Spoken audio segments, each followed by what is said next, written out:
सभी स्टेजों में पहली बार में कामयाबी मिल गई और अच्छे नंबर से कामयाबी मिल गई। फर्स्ट अटेम्प्ट में ही आप मतलब हाँ कर रहे हैं? हाँ, सीए फाइनल में मुझे एक बार दोबारा देना पड़ा। दरअसल खुर्शीद आलम जी सीए यानी कि चार्टर्ड अकाउंटेंट की कठिन परीक्षा पास की है और इस चुनौती भरे एग्ज़ाम को पास करना, क्रैक करना, ये अपने आप में एक बहुत बड़ी उपलब्धि है। और जैसा कि अभी हम यहाँ आने के बाद सुनने को मिला कि अपने बच्चे को उन्होंने अपने हिस्से की ज़मीन बेच करके तब उन्होंने पढ़ाया है। वहाँ बचपन से लावल की वहाँ कुछ बनबे करे। अच्छा, उम्मीद उम्मीद शुरू से शुरू से ही तेज छिल शुरू से तेज छिल वहाँ बचपन से। मुझे तो बहुत ही खुशी महसूस हो रही है क्योंकि घर वाले खुश हैं, गांव वाले खुश हैं। हाँ, हम लोग को इस चीज़ का तो ये भी नहीं था कि खुर्शीद हमारे फैमिली को इतना ऊपर तक पहुंचा सकता है या हमारे गांव का नाम इतना रोशन कर सकता है। चार्टर्ड अकाउंटेंसी में ख़ास तौर पे मुसलमानों का बहुत ही कम तबका अभी इस कोर्स में है और जो शुरुआत भी हमने करी थी तो उस टाइम पे भी कुछ हमें भी नेगेटिविटी मिली कि आप मुसलमान होकर चार्टर्ड अकाउंटेंट कैसे बनोगे। उस हर जगह तो हेरा फेरी का मामला होता है, तो ऐसी कोई बात नहीं है। ये सारी अगर क्योंकि जितना भी प्रैक्टिकली आज तक जो मैंने काम किया है, लोग हमें तभी अप्रिशिएट किया जब हमने उसकी गलतियाँ निकाल के दी कंपनीज़ की, आप यहाँ पे नॉन कंप्लाइंट कर रहे हो, आप इसको कंप्लाइंस करो। उसका कभी काल इम्तिहान भी लिए हम अपने अंदर भांपने के लिए, अपने दिल में ये याद कर लिए कि हम खुद कमा लेंगे इस उम्र में, लेकिन उसको कमाने के लिए नहीं भेजेंगे। उसका आखिरी सांस तक देखेंगे हम कि मेरा बच्चा कहाँ तक पहुँच रहा है। कोई गार्जियन अगर अनपढ़ है, ऐसा नहीं है कि वो अपने बेटा पे नज़र नहीं रख सकते, वो कर सकते हैं। ऑलराउंडर होना बहुत ज़रूरी है और सारी चीज़ों का पता होना बहुत ज़रूरी है। मैं एग्ज़ाम के ड्यूरेशन में भी क्रिक बच करता था कि आज इंडिया का कितना स्कोर हुआ, इंडिया ऑस्ट्रेलिया का मैच कितना हुआ, तो ये चीज़ों में भी इंटरेस्ट रहा है। तो ऐसा कुछ नहीं कि मैं पूरा हमेशा पढ़ाई पे फोकस, बाहर भी घुमाऊँ, दोस्तों के साथ भी घुमाऊँ, इंस्टाग्राम भी चलाया हूँ। और मतलब बहुत शरीफ लड़का था, हम लोग से बहुत एहतियात किया, बहुत हम लोग की इज्जत किया। इंशाल्लाह वो अब इज्जत करेगा। फिर ये बहुत ही सस्ता कोर्स है, अगर आप करो तो आप, अगर आपके अंदर मेहनत है तो आप 1 लाख के अंदर ये कोर्स कंप्लीट कर सकते हो, तीनों स्टेज। हम लोगों को खुशी इतनी हो रही है, इतनी खुशी हो रही है कि हम लोग उसको व्यक्त नहीं कर सकते। 10th 12th बीकॉम सब में मेरा एकेडमिकली हर जगह अच्छा ही रहा, तो कॉन्फिडेंस था और माँ बाप का सपोर्ट और टीचर की गाइडेंस, तो इन सभी चीज़ों के बदौलत मुझे तो कॉन्फिडेंस इससे भी मिल रहा था। तो अब पढ़ाई के मामले में कुछ लोगों का ये बहाना होता है कि हम तो कमज़ोर आदमी हैं, हम पढ़ा नहीं सकेंगे। वो पहले ही अगर इस तरह से सोच लेता है, ये सोच सही नहीं है। ये अभिभावकों से, गार्जियन से यही कहेंगे कि अपने जो दिनचर्या के जो खर्च है उससे कटौती करके अपने बच्चों के तालीम में लगाइए। इंशाअल्लाह ताला आपका बच्चा एक दिन आपका भी नाम रोशन करेगा, इलाके का भी नाम रोशन करेगा और देश दुनिया में काफ़ी आगे बढ़ेंगे, तरक्की करेंगे। स्वागत है आपका दोस्तों केडीवी लाइव में। मैं हूँ फिरदौस गनी। अभी मैं इस वक्त मौजूद हूँ डोहर पंचायत के काजी बस्ती डोहर गाँव में और यहाँ पर मैं खुर्शीद आलम जी के घर पर मौजूद हूँ। दरअसल खुर्शीद आलम जी सीए यानी कि चार्टर्ड अकाउंटेंट की कठिन परीक्षा पास की है और ये हमारे इलाके के लिए काफ़ी खुशी की खबर है, जिसको लेकर के इसका इंटरव्यू करने के लिए आए हैं। तो सबसे पहले खुर्शीद जी, आपका बहुत बहुत स्वागत है केडीवी लाइव में। आप चार्टर्ड अकाउंटेंट बने हैं, इसके लिए आपको बहुत बहुत मुबारकबाद। और सबसे पहले आप बताइए कि आप कैसा महसूस कर रहे हैं इस सफलता को हासिल करके? मुझे तो बहुत ही खुशी महसूस हो रही है क्योंकि घर वाले खुश हैं, गांव वाले खुश हैं, पूरे आसपास के गांव समाज, जिला वाले, पंचायत वाले सभी खुश हैं। तो इस खुश में तो हम भी खुश हैं क्योंकि ये मेरे पूरे 5 साल की मेहनत है। चार्टर्ड अकाउंटेंसी का कोर्स जो मैं 2019 में शुरू किया था वो 2024 में मुकम्मल हुआ है, तो ये पूरे 5 साल का रिज़ल्ट है। कहें तो पूरे 20 साल का रिज़ल्ट है जब से मैंने पढ़ाई शुरू की है। बिल्कुल। और माँ बाप के लिए तो पूरे 22-23 साल का रिज़ल्ट है जब से मेरी पैदाइश हुई है। तो ये तो बहुत खुशी की बात है, मेरे लिए ही नहीं पूरे परिवार के लिए। तो 5 साल कंटिन्यू आप सीए बनने के लिए उसकी तैयारी की, तो क्या मतलब 5 साल के बीच में आपको लगा कि आप सीए बन जाएंगे, आप ये जो अभी सफलता हासिल की है? हाँ, ये हमेशा से लगा कि अगर मैं इस फील्ड में आया हूँ, अगर ये कोर्स मैंने चूज़ किया है तो एक दिन कामयाबी मिलेगी, क्योंकि इसमें 3 स्टेजेस होते हैं, 3 नहीं बल्कि 4 होते हैं। फाउंडेशन, इंटरमीडिएट और ट्रेनिंग होती है, फिर फाइनल होता है। तो मुझे सभी स्टेजों में पहली बार में कामयाबी मिल गई और अच्छे नंबर से कामयाबी मिल गई। फर्स्ट अटेम्प्ट में ही आप मतलब हाँ कर रहे हैं? हाँ, सीए फाइनल में मुझे एक बार दोबारा देना पड़ा।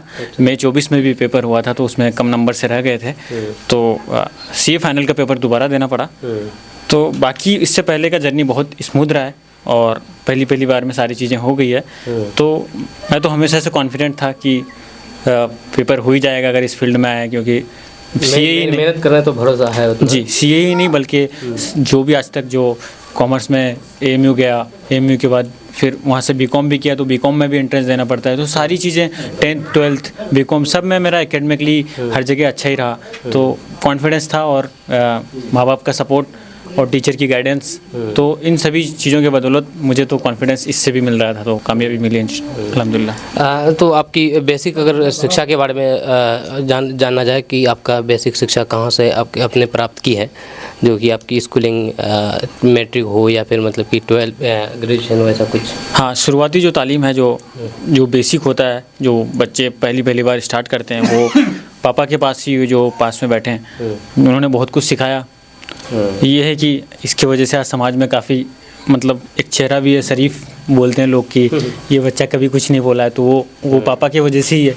पापा काफ़ी ध्यान दिए हैं उस एज में, तो अप टू 5 क्लास तक तो पापा से ही पढ़ा और कुछ दिनों के लिए मैं बहादुरगंज चला गया था, एक अलीरा पब्लिक स्कूल है, वहाँ से पढ़ाई की। फिर कुछ दिनों के लिए जीनियस इंग्लिश स्कूल चला गया था, वहाँ से मैंने नवोदय की तैयारी की।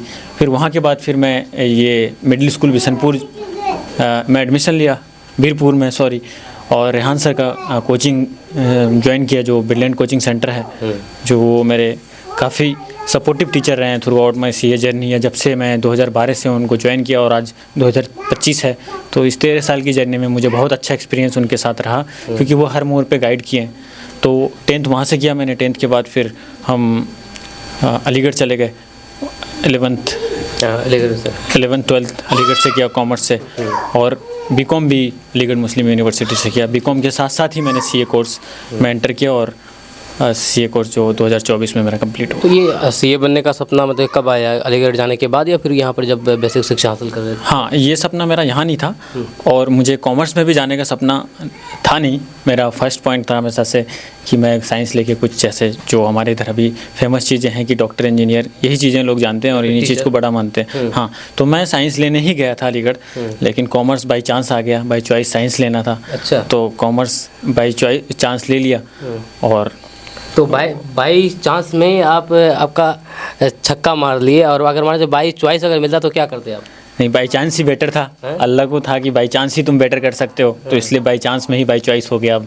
तो बस इसी को। तो क्या मुश्किल रही बाई चांस जिस फील्ड में आप आए, तो क्या लगता है कि मतलब कि इस फील्ड में जब आए तो हमको तो ये चाहत नहीं थी, चाहत किसी और में थी, तो कितना मुश्किल रहा आपके लिए? मुश्किल कुछ नहीं था, क्योंकि हमेशा से मैंने यही सोचा है कि अगर कुछ चीज़ को लगन से करोगे तो कोई भी चीज़ इतनी मुश्किल नहीं है, क्योंकि अल्लाह ताला ने कोई भी चीज़ बनाई है हमसे कठिन तो नहीं बनाई है। सबसे ऊपर अल्लाह है, फिर हम हैं, फिर कोई भी चीज़ है। बिल्कुल। तो हम अशरफुल मखलूक़ात हैं, हम कुछ भी कर सकते हैं। बिल्कुल। तो यही है कि मतलब कठिनाई तो आई, लेकिन वो सारी कठिनाई मैनेजेबल थी कि हम किसी भी हालत में जाके उसको मैनेज कर सकते थे, और अल्हम्दुलिल्लाह मैनेज किए। होता है कि बीच बीच में कभी कभी डिमोटिवेट भी, ऐसा सिचुएशन आ जाता है कि डिमोटिवेट भी इंसान हो जाता है, किसी भी फील्ड में कंटिन्यू उसमें मेहनत करते रहते तो काम करते रहते। तो ऐसा कोई आपके साथ कुछ हुआ कभी हादसा कि डिमोटिवेट हो गए, फिर उसको आप मोटिवेट करने के लिए क्या करते थे? डिमोटिवेशन कभी भी नहीं आई।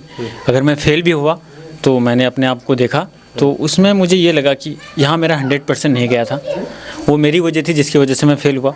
उस चीज़ों को मैंने आइडेंटिफाई किया और उन प्रॉब्लम्स को सॉल्व करने की कोशिश की। डीमोटिवेशन कभी नहीं आई, क्योंकि जब हम इतने हाईली मोटिवेटेड हैं और पेरेंट्स आपके साथ हैं तो डीमोटिवेशन की कोई बात ही नहीं है। तो पेरेंट्स कैसा सपोर्टेड रहा? हमेशा से सपोर्ट रहा। मेरी तो पहले इच्छा थी कि हम पढ़ाई ही नहीं करें, क्योंकि फाइनेंशियल सिचुएशन या वो चीज़ों को देखते हुए एक हर एक जो सोच वाले इंसान होते हैं, जैसे कि घर को संभालना है, तो ये वाली बात थी। तो वहाँ से मुझे इन्होंने रिवाइव करके कि तुमको किसी भी हालत में ये चीज़ें सोचनी नहीं है। कई बार मैंने सोचा तो इन्होंने मना किया, तो इससे बड़ा क्या हो सकता है। तो पेरेंट्स का तो through out the CA journey के अभी तक साथ ही है। अब मैं क्वालिफाई कर गया हूँ, अब भी अगर मेरे भाई अभी मौजूद नहीं है, वो अभी कारोबारी हैं, वो लैब टेक्नीशियन है, तो वो अभी अपने काम पे है बिशनपुर में। अगर मैं उनसे 10,000 रुपये मांगे तो वो हमेशा 12-15 हज़ार ही दिए हैं। तो मतलब ऐसा सपोर्ट, फुल सपोर्टेड रहा through out the CA journey है, जितना भी स्टूडेंट जर्नी है, बहुत सपोर्टिव रहे हैं।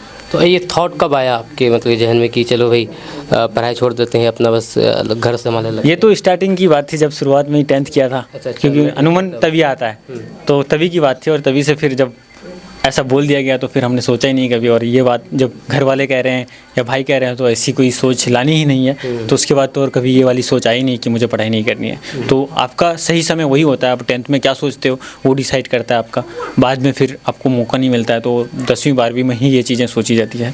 तो अलीगढ़ जाने का जो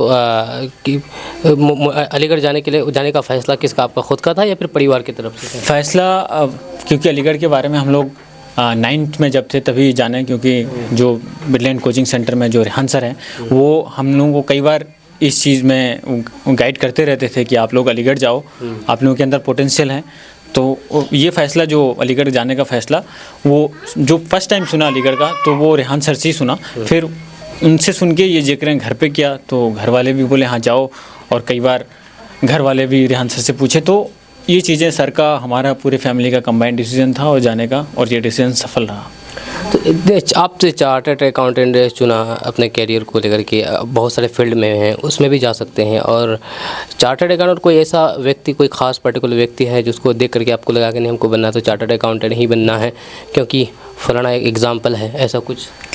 देखिए, आज चार्टर्ड अकाउंटेंट एक सिर्फ चार्टर्ड अकाउंटेंसी का प्रैक्टिस नहीं कर रहा है, वो बहुत काम कर रहा है। आप देखो राकेश झुनझुनवाला का नाम सुने होंगे, जो अभी नहीं है, वो भी एक चार्टर्ड अकाउंट थे। जो रेलवे मिनिस्टर थे जो अभी नहीं है, पीयूष गोयल आई थिंक, हाँ वो भी चार्टर्ड अकाउंटेंट। राघव चड्डा जो आम आदमी पार्टी, वो भी चार्टर्ड अकाउंटेंट। तो चार्टर्ड अकाउंटेंट का जो स्कोप है वो एक बस चार्टर्ड अकाउंटेंसी के प्रैक्टिस में महदूद नहीं है, वो किसी भी फील्ड में जा सकता है और आपको एक वे आउट दिखा सकता है कि आप वहाँ जाओगे तो मतलब आपकी बात सुनेगा। आज कोई मेरी बात क्यों सुनेगा, आप मतलब जो भी है, तो आप एक अहम डिग्री है वो, क्योंकि पूरे भारतवर्ष में अगर है तो आबादी 150 करोड़ की है, लेकिन चार्टर्ड अकाउंटेंट सिर्फ 4.5 लाख है।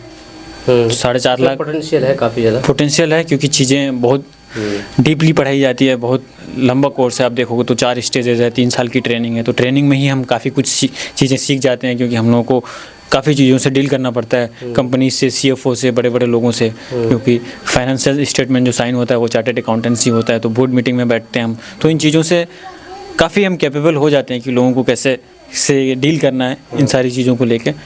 तो चार्टर्ड अकाउंटेंट आपका कार्य क्षेत्र कौन सा रहेगा? आप तो चार्टर्ड अकाउंटेंट बन गए हैं, क्या अपना क्षेत्र में रह कर के अपना योगदान देंगे इस पर, या फिर कहीं बाहर जाने का कुछ प्लान? अभी मेरे पास, हाँ जी, अभी अल्टरनेटिव्स हैं, तो क्षेत्र में भी हम अपॉर्चुनिटीज़ देख रहे हैं। इंशाल्लाह अगर मुझे बेटर मिलेगा तो हम क्षेत्र में भी रहने की कोशिश करें, और जो जहाँ से अभी दिल्ली से जो मैंने पढ़ाई की है वहाँ भी मेरे पास ऑप्शंस हैं, तो मेरा अभी उधर भी जाने का प्लान है। तो अभी इसमें एनालिसिस करेंगे, थोड़ा देखेंगे टाइम लगा के, और इंशाल्लाह जो बेटर होगा वो चूज़ करेंगे। अच्छा, चार्टर्ड अकाउंटेंट कहा जाता है कि जैसे IAS IPS की तैयारी जिस तरह से की जाती है, कठिन परीक्षा होती है, सेम उस तरह से ये भी चार्टर्ड अकाउंटेंट होती है। तो क्या ऐसा, क्या सच में ऐसा है? जी, ये बात सही है कि भारत का जो सबसे 3rd टफेस्ट एग्ज़ाम है वो चार्टर्ड अकाउंटेंट ही है, और पूरे दुनिया में जो टफेस्ट एग्ज़ाम है चार्टर्ड अकाउंटेंट टॉप 10 में आता है। तो वो चार्टर्ड अकाउंटेंट का एग्ज़ाम इतना आसान नहीं है, क्योंकि रिज़ल्ट काफ़ी कम रहता है और समय भी काफ़ी लगता है, क्योंकि ये वन टाइम एग्ज़ाम नहीं है। आप देखोगे तो 3 स्टेजेस तो पेपर क्लियर करने में लगता है, फिर ट्रेनिंग का भी पीरियड है, तो थोड़ा पीरियड लंबा है। तो इस वजह से इसमें बहुत आपका जो स्थिरता चाहिए इसमें, तो इस वजह से इसको टफ माना जाता है। आगे आपका क्या प्लान है? इस चार्टर्ड अकाउंटेंट ही सीमित रखेंगे या फिर आगे और भी कुछ और भी सोचे हैं उस पदों के लिए जाने के लिए? हाँ, इंशाल्लाह मेरे इरादा में तो है अभी कि हम सिविल सर्विस में जाना चाहते हैं, लेकिन कुछ चीज़ें अभी देख रहे हैं, जो उस हिसाब से अगर हालात में फिट बैठ गया तो इंशाल्लाह सिविल सर्विस की तरफ जाएंगे, इरादे में है।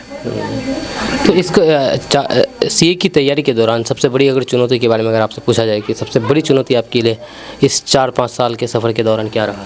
चुनौती, क्योंकि इसमें 3 साल की जो ट्रेनिंग करनी पड़ती है, जो आर्टिकलशिप बोलते हैं हम, प्रैक्टिकल ट्रेनिंग, चुनौती यही है कि आपको दोनों चीज़ें बैलेंस करना पड़ता है। ट्रेनिंग के दौरान आपको पढ़ाई भी करनी पड़ती है और आपको काम पे भी जाना होता है। तो हम लोग, क्योंकि एज ए CA बहुत बिजीनेस होती है, आप देखोगे एक बहुत पीक टाइम होता है आपका, जुलाई से नवंबर तक, तो उस टाइम पे आपको दोनों चीज़ें मैनेज करना पड़ता है। तो वो एक बहुत मतलब वो उस चीज़ को मैनेज करना मेरे लिए काफ़ी मतलब चुनौती फेस करना पड़ा, और उसको किया कोप अप।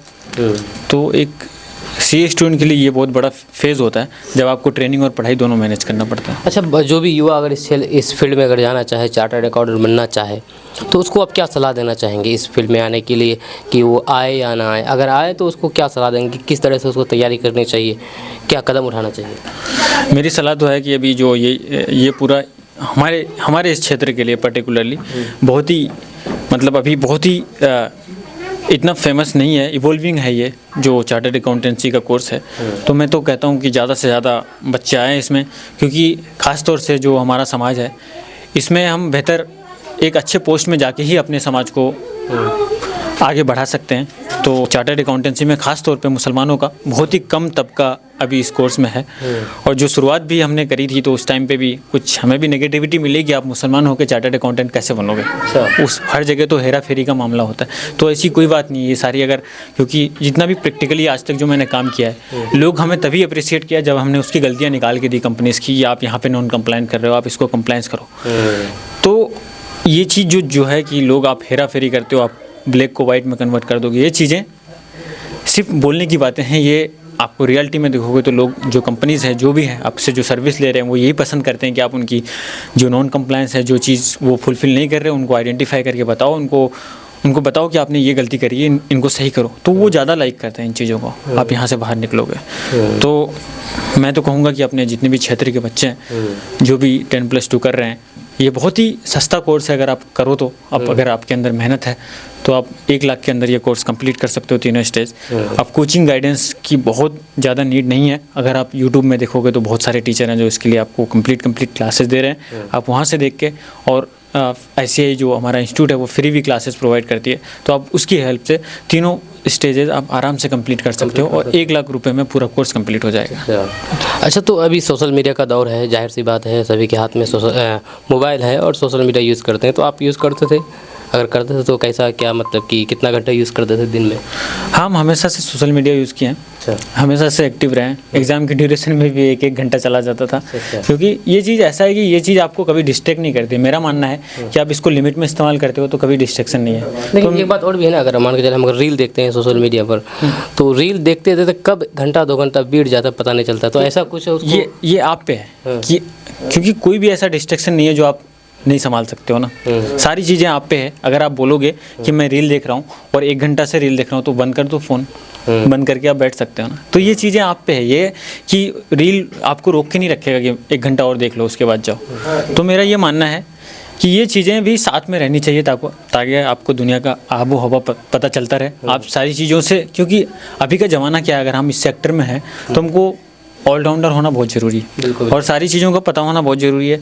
मैं एग्ज़ाम के ड्यूरेशन में भी क्रिक बच करता था कि आज इंडिया का कितना स्कोर हुआ, इंडिया ऑस्ट्रेलिया का मैच कितना हुआ। तो ये चीज़ों में भी इंटरेस्ट रहा है। तो ऐसा कुछ नहीं कि मैं पूरा हमेशा पढ़ाई पे फोकस, बाहर भी घुमाऊँ, दोस्तों के साथ भी घुमाऊँ, इंस्टाग्राम भी चलाया हूँ, फेसबुक कम चलाता हूँ क्योंकि फेसबुक नेतागिरी होती है तो थोड़ा सा उस चीज़ को अवॉइड करता हूँ। तो फेसबुक कम चलाता हूँ, इंस्टाग्राम, व्हाट्सअप, ये चीज़ें दिन का 1 घंटा तक मेरा एग्ज़ाम की ड्यूरेशन में भी गया चलाया, क्योंकि ये चीज़ें कभी कभी रिलीफ देती है चीज़ों को देख के। तो अंत में आपसे बस एक लास्ट सवाल है कि आप इस मुकाम में पहुँचने के लिए सबसे 4-5 साल जो आप इस क्षेत्र में दिए, तो क्या सबसे बड़ी सीख क्या रही आपके लिए? सीख ये है कि अगर आप मेहनत करोगे, अगर आप डिटर्मिनेंट हो किसी चीज़ को लेके, तो कोई भी चीज़ इतना टफ नहीं है। अगर मैं कर सकता हूँ क्योंकि मैं यहीं से पढ़ा हूँ, कोई अंग्रेजी स्कूल नहीं है, अगर यहाँ से हम जा रहे हैं एक कोचिंग की मदद से, एक टीचर की मदद से, तो आप भी जा सकते हैं क्योंकि ये दुनिया बहुत बड़ी है।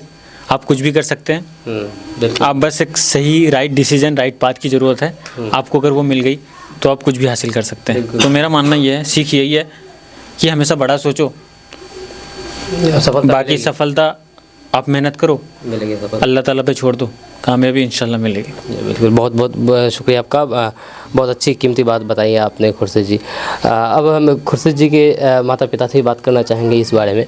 उनका भी काफ़ी योगदान रहा, जब तक नहीं परिवार का सपोर्ट रहेगा तब तक कोई भी इस मुकाम को हासिल करना बहुत मुश्किल काम है। क्या सर? चाची तो कमल लागू है, बहुत बढ़िया लागो, बहुत बढ़िया। बहुत बढ़िया लगा। हाँ खुशी हो जाए। बहुत खुशी बचपन से पढ़ाने जो खुशी नहीं बहुत खुशी। तो की लागल कि यहाँ तैयारी करू तो वहाँ बचपन से लावल की वहाँ कुछ बनबे करे। अच्छा उम्मीद छिल शुरू से? उम्मीद छिल शुरू से तो शुरू से ही तेज छिल नहीं बोले? शुरू से तेज छिल वहाँ बचपन से। पढ़ाई तेज छिल? हाँ पढ़ाई तेज छिल। तो पढ़ाई के अलावा और का तो तेज? वो कहा तो नहीं तेज पढ़ाई ते खाली पढ़ाई तेज तेज है? खाली पढ़ाई तेज वहाँ। अच्छा अच्छा चल ठीक है। ये इनके पिताजी हैं जो कि वार्ड सदस्य हैं और 4-5 टर्म से वार्ड सदस्य हैं। तो सर क्या कहना चाहेंगे आप? आपका लड़का सीए बना है। जी मैं कहना चाहता हूँ कि मैं खुश बहुत ज़्यादा हूँ और मैं मेहनत बहुत किया हूँ। बेटा का हर हर पल को खबरगिरी से मालूम किए हैं कि बेटा मेरा किस समय क्या है नहीं है क्या ज़रूरत है। उनका होंठ खुलने से पहले हम लगभग बोले हैं और उसका कभी काल इम्तिहान भी लिए हम अपने अंदर भांपने के लिए कि जैसे कहीं जलसा जुलूस से आ रहे हैं हम या किसी प्रोग्राम से आ रहे हैं 2 बजे 2:30 बजे उस समय उसको कॉल लगा दिए हैं कि देखें मेरा बेटा किस हालत में है, कहाँ है, क्या है, पढ़ता है कि नहीं पढ़ता है। तो फ़ोन लगाने पर ये भी फ़ोन उठा करके अब्बा क्यों कैसे फ़ोन लगा दिए। तो हम बोला उससे इग्नोर हो गया कि बेटा ऐसे हम लगा दिए लग गया। तो अब आप कैसे निगरानी भी प्रॉपर तरीके से? जी आप अब्बा कैसे फ़ोन लग गया होगा पॉकेट में था। तो अभी आप कहाँ हैं? तो बोले कि जलसा से आ रहे हैं या कहीं कोई मस्जिद से आ रहे हैं, किसी शादी से आ रहे हैं या कहीं पंचायत से आ रहे हैं। ये सब काम किए हैं और हमारा शुरू से उस पर कड़ी निगरानी रहा। तो 4-5 साल जो मतलब कि आपने तैयारी के लिए छूट दिया था तो आपको बीच में कभी ऐसा लगा कि नहीं 4-5 साल काफ़ी लंबा समय हो जाता है, क्या होगा नहीं होगा? नहीं ऐसा कुछ नहीं लगा हमको लगा कि मेरा बेटा हमको रंग दिखाएगा। उम्मीद था पूरा? जी पूरा उम्मीद था, 101% उम्मीद था। अच्छा। जी और बाकी आप भी कैसे अपने आप को सब्र कर लिए कि नहीं, क्योंकि आजकल देखा जाता है कि अपने बच्चों जब बच्चे बड़े हो जाते हैं तो बच्चों से उम्मीद लगी रहती है कि चलो बच्चे बड़े हो गए हैं अब उसको भेज देते हैं कमाने के लिए। नहीं ऐसा कभी मेरा बात नहीं। हम अपने दिल में ये याद कर लिए कि हम खुद कमा लेंगे इस उम्र में, लेकिन उसको कमाने के लिए नहीं भेजेंगे। उसका आखिरी सांस तक देखेंगे हम कि मेरा बच्चा कहाँ तक पहुँच रहा है। और हमें पूरा उम्मीद था अल्लाह पर कि मेरा बेटा कामयाब होकर आएगा। जी तो पढ़ाई आपने बिल्कुल शुरू से अंत तक पूरा सपोर्ट रहा पढ़ाई के लिए? जी पूरा सपोर्ट रहा। खुर्शीद जी ने भी कही कि नहीं हम तो पढ़ाई छोड़ देना चाहते थे, लेकिन परिवार की तरफ से फोर्स किया गया कि नहीं पढ़ाई करना है। तो पढ़ाई आपके लिए कितना इम्पोर्टेंट है? बहुत इम्पोर्टेंट है, बहुत ज़्यादा इम्पोर्टेंट है। जी उन गार्जियन को क्या आप संदेश देना चाहेंगे जो अपने बच्चों को पढ़ाई ना करवा करके 2-4 पैसे के लिए अपना? नहीं हम तो उन गार्जियन को ये संदेश देना चाहते हैं कि वो तो अपना एक टाइम भूखा करके एक टाइम होटल में जाने से नहीं जाने के बजाय बच्चे के पीछे खर्चा करें। बच्चे के पीछे जी और किसी से बात करने के बजाय वो अपने बच्चे के पास टाइम दें। कुछ नहीं अगर वो गार्जियन जानते हैं तो कम से कम कुछ उसका काबिल उलाट के देखें कि मेरा बच्चा क्या करके आया है। एक टाइम भूखे रहे लेकिन बच्चे को जरूर पढ़ाएं। बच्चे को जरूर पढ़ाएं। जी जी बहुत बहुत शुक्रिया आपका। ये थे खुर्शीद जी के पिताजी, खुर्शीद के अब्बा जी हैं और इन्होंने बहुत कीमती बात बताई है कि एक टाइम भूखे रहे लेकिन बच्चों को ज़रूर पढ़ाएं, क्योंकि ज़िंदगी बस पढ़ाई से ही बन सकती है और कोई दूसरा चारा नहीं है। यहाँ पर दोहर पंचायत के मुखिया प्रतिनिधि गुलाब जी हैं और इनसे भी हम जानना चाहेंगे कि ये क्या कहते हैं खुर्शीद जी के बारे में, जिनकी कामयाबी के बारे में। तो गुलाब जी क्या कहना चाहेंगे आप इस बारे में?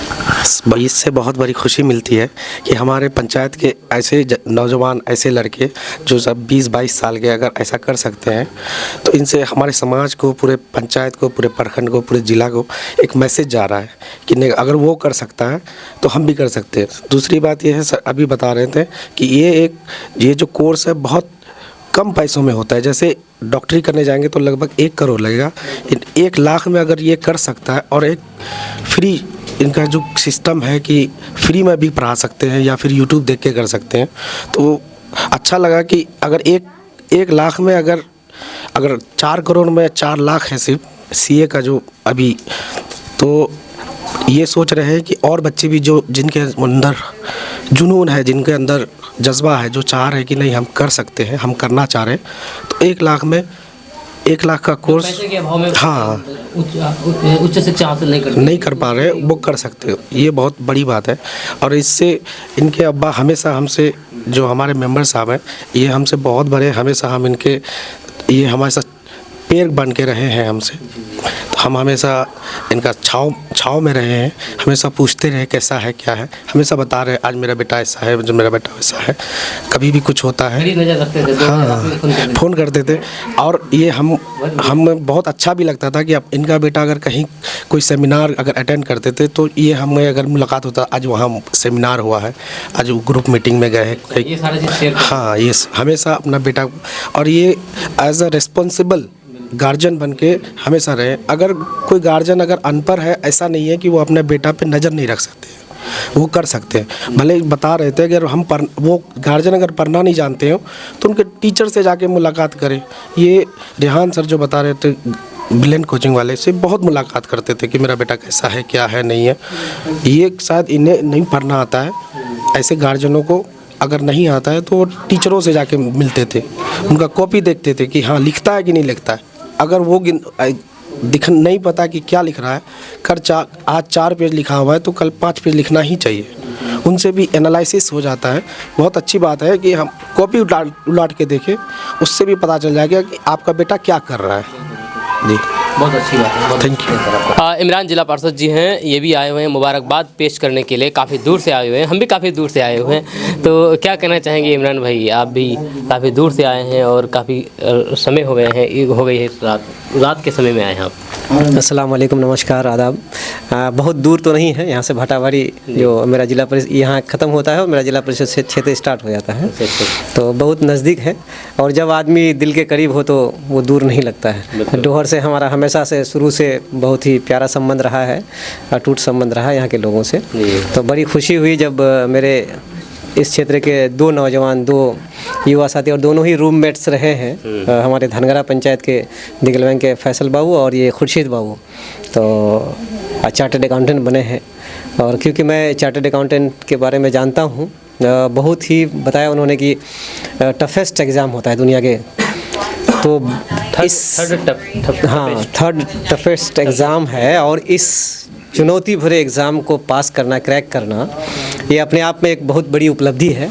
और इस इलाके के युवा साथियों के लिए, युवा दोस्तों के लिए, जो लोग भी पढ़ाई कर रहे हैं, तो एक इन्होंने पदचिन्ह बनाया है, इन्होंने एक रास्ता बनाया है। हम अभी आ रहे थे चौक में, बीरपुर चौक में, तो एक और लड़का भेटा गया कि हम भी फाउंडेशन कोर्स कर रहे हैं, मैं भी सीए बनना चाहता हूं। तो जब कोई लड़का अपने समाज से, अपने इलाके से, अपने क्षेत्र से आगे बढ़ता है तो उसके पीछे उनके देखा देखी और लड़के आगे बढ़ रहे हैं। बिल्कुल। तो मैं बहुत मुबारकबाद देता हूं हमारे खुर्शीद भाई को और उनके वालिदे मोहतरम को, उनके वालदा मोहतरमा को। और जैसा कि अभी हम यहाँ आने के बाद सुनने को मिला कि अपने बच्चे को उन्होंने अपने हिस्से की ज़मीन बेच करके तब उन्होंने पढ़ाया है, तो ये बहुत बड़ी बात है। अगर उसने आज 1 टुकड़ा ज़मीन बेच करके अपने बच्चे को पढ़ाया तो इस लायक बनाया कि उनका लड़का कल कई टुकड़ा ज़मीन खरीद करके उनके गिफ्ट के रूप में देंगे। तो इसलिए हम अपने गार्जियन से कहना चाहेंगे, ज़मीन तो है, जड़ रहनी चाहिए, लेकिन अगर ज़रूरत पड़े अपने बच्चों की तालीम में तो उसमें लगाना चाहिए। क्योंकि आज जो चीज़ आप नहीं अगर बिगाड़ कर बचा के रखते हैं तो कल वो उसको बिगाड़ करके फिर बिजनेस करेंगे और कुछ करेंगे। लेकिन अगर वो पढ़ाई में अच्छा जा रहा है तो उनको लगता है तो लगाना चाहिए। बिल्कुल। लगा के कामयाब करा दीजिए तो फिर आपको कई बीघा का बीघा ज़मीन खरीद करके वो आपको देंगे। तो मुझे बहुत खुशी बेइंतहा खुशी हुई है। और ये थे नहीं, दिल्ली में थे, तो लगातार उनके वालिद व्हाट्सएप कफिल साहब से हमारी बातचीत होते रहती थी, कब आएंगे। तो बड़ी बेसब्री से इंतज़ार था। आज वो इंतज़ार की घड़ी ख़त्म हुई है।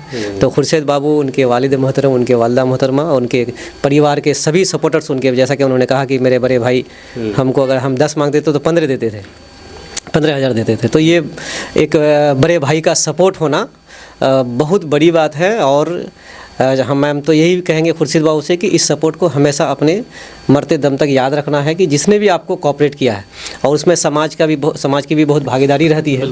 तो समाज के लोग भी अप्रिशिएट करते हैं कि बहुत अच्छा पढ़ लिख कर फर्स्ट करते हैं, तो बहुत खुशी की बात है। तो इस समाज को उन्होंने एक बहुत बेहतरीन तोहफा दिया है खुर्शीद ने। क्या लगता है कि जो भी अभी युवा है, अभी क्या है कि चलन चल पड़ा है कि हमको टीचर बनना है, हमको डॉक्टर बनना है, इंजीनियर बनना है, और सीए बहुत कम सुनने को या फिर देखने को मिलता है। तो अब क्या लगता है कि इन लोगों से प्रेरणा लेकर के और भी युवा इस क्षेत्र में आना चाहेंगे, ऐसा कुछ? जी अच्छी बात है। देखिए अपने अपने सबकी सोच है, अपने अपने हॉबीज़ हैं। तो एक शॉर्ट एनालिसिस होता है अपनी कमियों को और अपनी मजबूत, अपनी जो आपके जो बेहतरी आपके अंदर में है, स्किल्स है, उसको पहचानने की। तो जिनमें अगर टीचर बनने की सलाहियत है तो टीचिंग में जाएं, जिनमें डॉक्टर्स बनने की सलाहियत है वो डॉक्टर में जाएं, या फिर इंजीनियर बनने की सलाहियत है उसमें जाएं। तो खुर्शीद बाबू में क्योंकि कॉमर्स के प्रति उनकी लगाव जाहिर सी बात है। यहाँ पर देखा जाता है कि देखा देखी जिस भीड़ कहा जाता है ना, भीड़ जिधर भीड़ चलता है उधर ही लोग भागने लगते हैं। तो क्या भीड़ का हिस्सा मतलब कि बनना सही है ऐसा? अब देखिए वो बहुत सारे जो मौके हैं, स्थितियां हैं, सबके साथ अलग अलग होती है, तो वो हालात पर भी डिपेंड करता है। लेकिन भीड़ से हट करके जो अलग रास्ता बनाते हैं वो पदचिन्ह कहलाते हैं, उसके पीछे पे सारे चलते हैं, कमांडर का काम करते हैं। तो भीड़ से हट के भी, लीग से हट के इन्होंने काम किया है, तो आज इनका नाम भी है। बहुत सारे टीचर्स बने हैं, क्योंकि आज हम जो भी हैं तो टीचर्स की बदौलत है। तो हम मुबारकबाद देते हैं उन लोगों को भी। और मैं तो यही कहूँगा कि आपके अंदर में जो खूबियाँ हैं, जो आपके अंदर में स्किल्स है, जो आपके अंदर में कौशल है, जिसमें आप जिस सब्जेक्ट में बेसिक डेप्थ है, जिस सब्जेक्ट में आपकी मजबूती है, आपको समझ में आ रहा है कि इसमें मेरी बेसिक पकड़ है, चाहे मैथ में हो, तो उस ट्रैक पे जाने से ज़्यादा उनको कामयाबियाँ मिलने की ज़्यादा मैंने संभावना रहती है। चलिए, आपका बहुत बहुत शुक्रिया। बस हम यही कहेंगे अब हम अपने क्षेत्र के अभिभावकों से, गार्जियन से, कि आप सबको पता है कि किशनगंज जिला तालीम के मामले में, शिक्षा के मामले में, एजुकेशन के मामले में बहुत नीचे, बहुत पिछड़ा रहा है पूरे हिंदुस्तान में, और पूरे बिहार में हम लोग बहुत पिछड़े हैं। तो पिछले कई दशक में मैंने आप देखें तो 10, 20, 15 सालों के अंदर में इसमें मैंने बहुत तेज़ गति से हम लोग आगे बढ़ रहे हैं। तो सभी अभिभावकों से हम लोग रोना मत रोइए कि मेरे पास पैसे नहीं हैं, हम अपने बच्चे को कैसे पढ़ाएंगे। आप इस रोना से अपने आप को बाहर निकालिए, अपनी जो जीने के जो तरीके हैं, जो स्टैंडर्ड है, उसमें कुछ कमी करके अपने बच्चों के पढ़ाई के पीछे खर्च कीजिए। उनका चाहे मंथली फीस देना हो, उनका चाहे आप किताबें खरीदना हो, कॉपी खरीदना, उस पर ज़्यादा से ज़्यादा लगाइए। अपने अगर एक टाइम का होता है ना, हम लोग एकदम रोज़ चलना चाहिए, गोसे की, मासे की, भाते की होना चाहिए, उन सब चीज़ों में थोड़ी सी कटौती करके, अगर आप थोड़ी अगर कटौती करने, आप डोहर चौक चले जाइए, एक दिन में जाएंगे तो 100 रुपये का नुकसान होता है, 900 रुपये का चाय पी के ख़त्म करते हैं। उसी में से अगर आप 20 रुपया बचा लेते हैं तो अब 30 दूनी 60, 600 रुपया आपका महीना में बच जाता है। आप उतना पैसा अगर अपने बच्चों के कॉपी कलम में लगा देंगे तो बताइए कितना आगे बढ़ जाएगा। बिल्कुल सही बात। तो ये अभिभावकों से, गार्जियन से यही कहेंगे कि अपने जो दिनचर्या के जो खर्च है उससे कटौती करके अपने बच्चों के तालीम में लगाइए। इंशाअल्लाह ताला आपका बच्चा एक दिन आपका भी नाम रोशन करेगा, इलाके का भी नाम रोशन करेगा, और देश दुनिया में काफ़ी आगे बढ़ेंगे, तरक्की करेंगे। बिल्कुल सही बात बोले आप। चलिए, आपका बहुत बहुत शुक्रिया बात करने के लिए। तो क्या नाम है भाई आपका? फैज़ अनवर। फैज़ अनवर। तो आप भी सीए की तैयारी कर रहे हैं? तो कब से तैयारी कर रही है? 2023 से कर रहे हैं। 2023 से? तो किसको, खुर्शीद जी को देखकर तैयारी कर रहे हैं? एक्चुअली हम आए थे पहले इस कोर्स में, उनके बाद रेहान सर से पता चला कि भाई साहब भी हैं कुछ, तो इनसे फिर इंटरव्यू हुई मेरा। तो पहले वो टच में है अभी हम लोग 2-3 साल से, लेकिन वो इनसे प्रेरणा लेके नहीं आए हैं। हम आ गए थे तब पता चला कि और भी कोई है साथ में। तो फिर गाइड उड करते हैं कि नहीं? हाँ बिल्कुल, टच बात होती है। तो कहाँ से भी कर रहे हैं अभी आप? घर बैठे ही कर रहे हैं? हाँ, अनअकैडमी से मैं ऑनलाइन क्लासेस लेके, कोचिंग लेके वहाँ से। जी, तो क्या लगता है कि बन जाएंगे सीए, मेहनत करेंगे? इंशाल्लाह बन जाएंगे, क्यों नहीं बनेंगे। काफ़ी टफ एग्जाम है। टफ तो है, तो उस हिसाब से मेहनत भी करना पड़ता है। 3-4 साल कंटिन्यू करना पड़ेगा। जी जी। और 2023 कब से कर रहे हैं? 2023 जून 23 में मैं फाउंडेशन पास किया हूँ। अच्छा। फिर इंटर का मेरा पेपर है मई 24 में, मई 25 में। अच्छा। हम सबकी दुआ है कि आप जरूर सीए बने, और आप सीए बनेंगे तो हम लोग फिर इंटरव्यू लेने के लिए आएंगे आपके पास इंशाअल्लाह। हाँ, तो आपका घर यहीं पर हुआ? बीरपुर हुआ। अच्छा, क्या कहना चाहेंगे? आप भी इसी गाँव के रहने वाले ना? जी। क्या लगता है वो? बहुत खुशी महसूस हो रही है। खुर्शीद आपके क्या लगते हैं? वो सारू बेटा लगेंगे मेरा। सारू बेटा। क्या कहना चाहेंगे आप? बहुत बहुत मुबारकबाद दे रहे हैं उनको, और ऐसे व्यक्ति समाज में हो 2-4 तो और अच्छा है। पढ़ाई को लेकर के आपका क्या नज़रिया है? बच्चों को पढ़ाना, कितना पढ़ाना चाहिए आपके हिसाब से? मैट्रिक करके छोड़ देना चाहिए या फिर उसे आगे खुर्शीद के जैसा? नहीं, पढ़ाई के मामले में तो एकदम हमेशा ही बच्चों को ताकीद करना चाहिए, समाज के लोगों को, समझे ना। और मैं हार्दिक स्वागत करता हूँ कि बच्चों को आगे बढ़ाने का हर गार्जियन को करना चाहिए। क्या कहना चाहेंगे थे आप? हम तो यही कहेंगे कि ये खुर्शीद बाबू ये हमारे गांव के नहीं बल्कि अपने फैमिली का ही समझिए, फैमिली मेम्बर ही समझते हैं। और ये मेरा पोता का रिश्ता भी लगेगा। और पढ़ाई के मामले में कुछ लोगों का ये बहाना होता है कि हम तो कमज़ोर आदमी हैं, हम पढ़ा नहीं सकेंगे। वो पहले ही अगर इस तरह से सोच लेता है, ये सोच सही नहीं है। और आज खुर्शीद दिखा दिया लोगों को, ऐसा नहीं है कि वो इतना जिस मकाम पर वो आए हैं, इस मकाम पर उसका बाप या उसके ख़ानदान के लोग या हम लोग ऐसा नहीं सोच पा रहे थे कि शायद वो पैसा के वजह से नहीं जा पाएगा, लेकिन वो तो करके दिखा दिए। और वो आज वो बधाई के पात्र है। और हम लोगों को खुशी इतनी हो रही है, इतनी खुशी हो रही है कि हम लोग उसको व्यक्त नहीं कर सकते हैं। तो आप तो जैसे आपने बताया कि जी बच्चों को पढ़ाने के मामले में बच्चे को अगर माँ बाप सोच ले कि उनको पढ़ाना है, ये कोई मुश्किल काम नहीं है। और हर किस्म का जो है वो जरिया फराहम है। और लड़का जब सोच लेता है कि हमको कुछ करेंगे या कुछ करना है, तो उसका हौसला को कभी भी लोग मतलब दमन नहीं करना चाहिए। तो खुर्शीद जी को तो आप बचपन से जानते होंगे, बचपन में कैसा उनका व्यवहार था? अच्छा व्यवहार का लड़का है शुरू से ही। और हम लोगों से जब भी मिला है बहुत अच्छा और खुशी मिली है। और ये तमन्ना था हम लोगों का कि वो CA फाइनल करके दिखा दे। तो आज हम लोगों को काफ़ी खुशी हुई है। खुशी हो रही है ना जी, बहुत बहुत शुक्रिया। और हम कहते हैं डॉक्टर फॉक्टर जैसे वो बताया अभी, डॉक्टर वगैरह ये सब बनाने उनाने के लिए कभी कभी बहुत पैसे की भी ज़रूरत होती है। तो वो तो अच्छा है कि वो ऐसा साइट पकड़ लिया कि वो करके दिखा दिए। और आज हम लोगों को काफ़ी खुशी है। बहुत बहुत शुक्रिया। क्या कहना चाहेंगे? जी बहुत खुशी की बात है कि हमारे गांव में एक छोटे भाई जो इतनी बड़ी मुकाम हासिल किए हैं, ये हम लोगों को बहुत मतलब दिल से मतलब ये हुआ खुशी हुई है कि हम खुशी तो सही बात है कि मतलब आदमी ये नहीं कर सकते हैं, जाहिर नहीं कर सकते हैं। तो आप भी इसी गाँव के? जी इसी गांव के हैं। अच्छा, क्या लगते हैं रिश्ते में? भाई छोटा भाई। जी तो आप तो बचपन से जानते होंगे? हाँ जी। कैसा मेहनती था, आज वो उस मुकाम को मेहनत के बदौलत उस मुकाम को पा गए हैं। बहुत खुशी बात। वो भी अगर मेहनत करें के जैसा जी मुकाम हासिल कर सकते हैं। हाँ एकदम कर सकते हैं। ये खुर्शीद जी के बड़े भाई हैं। कैसा महसूस कर रहे हैं आप? जी बहुत खुशी का माहौल है, खास करके मेरे लिए नहीं, मेरे साथ साथ मेरा पूरा समाज नहीं, पूरा पंचायत के साथ साथ पूरा प्रखंड का लोग खुशी मना रहे हैं कि इस तरह के माहौल है और इस तरह का जो है कि ये इतना आगे तक हम लोग पहुंच पाए। हाँ, हम लोग को इस चीज़ का तो ये भी नहीं था कि खुर्शीद हमारे फैमिली को इतना ऊपर तक पहुंचा सकता है या हमारे गांव का नाम इतना रोशन कर सकता है। हम लोग बार बार खुर्शीद का इस चीज़ को लेकर शुक्रिया अदा करते हैं कि हम लोगों ने जैसा चाहा खुर्शीद को ऐसा उन्होंने करके दिखाया। हम लोगों का शुरू से ही सपना था कि मेरे घर में कोई ऐसा आदमी हो जो एक अच्छा पद में जाके पहुँचे और अपने फैमिली के साथ, अपने भाई बहन या माँ बाप के साथ साथ गांव समाज का भी नाम रोशन करे। और ये आपके तरफ, आप क्योंकि आप बड़े भाई हैं, तो आपके तरफ से कैसा सपोर्ट रहा इनके पढ़ाई के जर्नी के दौरान? हाँ, अब वो तो खुर्शीद ही कहेगा, लेकिन मेरे तरफ से बहुत सपोर्ट रहा शुरू से ही। यहाँ तक ये करना पड़ा कि हम खुद अपना ग्रेजुएशन की पढ़ाई करने के बाद रोक करके उनको पढ़ाने का काम किए कि पहले खुर्शीद को आगे बढ़ाना ज़रूरी है। और ना ही खुर्शीद को कभी कोई चीज़ की तकलीफ़ देने का कोशिश किए। और खुर्शीद को हमेशा से हर चीज़ को उसको अवेलेबल कराए उसका कहने पर और वक्त पर, कि उसको उस चीज़ का कभी एहसास ना हो कि मेरा फैमिली वाले कैसे हमको पैसा दे रहे हैं। तो इस चीज़ से, और खुर्शीद भी इस चीज़ का हम लोग को रिजल्ट शुरू से ही दे के आया है, शुरू से ही हम लोगों को बदले में देते आया है। इसलिए हम लोग भी कभी उस चीज़ से हार नहीं माने कि हमारा पैसा कहाँ जा रहा है या खुर्शीद क्या कर रहा है, क्योंकि हमको हमेशा उसका बैक मिला है। बैक अब नहीं मिलेगा, हमको हमेशा से बैक मिल के आया है। तो इसलिए हम लोग हमेशा से सपोर्ट में रहे उसका कि वो जहाँ तक पहुँचे हम लोग उनके साथ हैं। बड़े भाई हैं और बखूबी आप बड़े भाई का फ़र्ज अदा किए हैं, निभाए हैं।